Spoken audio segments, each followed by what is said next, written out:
هي الحلقات تحفظني بآيات من القرآن، هي الحلقات تملأني بحب المصطفى العدنان، هي الحلقات تحفظني.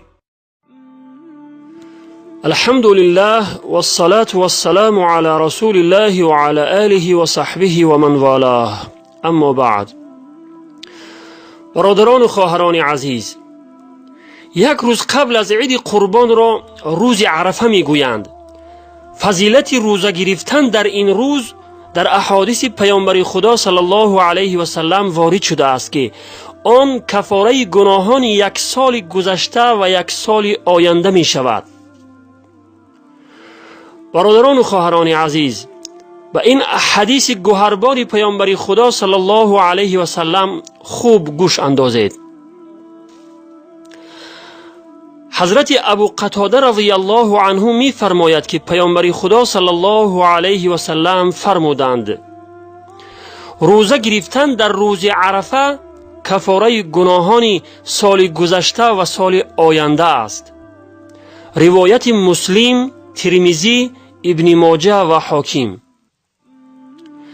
یعنی به سبب روزه گرفتن همین یک روز، یعنی روز عرفه، خداوند گناهان 2 ساله بنده اش را می بخشد، 1 سال گذشته و 1 سال آینده را. همه ما و شما می خواهیم که گناهان ما در پیشگاه خداوند بخشیده شود. خداوند بی نهایت با رحم است که با هر بهانه‌ای می خواهد گناهان بندگانش را ببخشد. هیچ کسی گفته نمی تواند که من بیگناهم و من نیازی به آن ندارم.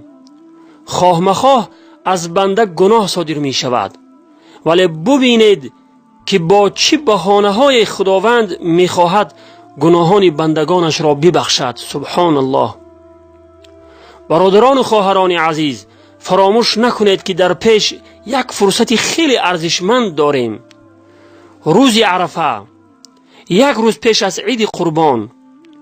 این فرصت طلایی را از دست ندهید. در این روز روزه بدارید و از خداوند طلب آمرزش گناهانتان را کنید و در وقت افطار برای خود و اهل و عیال و برای همه مسلمانان، برای پیروزی اسلام و مسلمین دعا کنید که عزت و سربلندی را نصیب گرداند و ذلت و خواری را از سر مسلمانان دور کند و اتحاد و یک دستگی را نصیب مسلمانان گرداند. و آخر دعوانا ان الحمد لله رب العالمین و السلام علی من اتبع الهدى. روزداری حکم شرع و سنت است، جزو رکن دین برای امت است. 11 ماه غرق بودی در گناه، فرصت است 1 ماه که برگردی به راه. با طلوع عطر ماه رمضان، شکر کن شکر خدای مهربان. ماه تسکین دل است.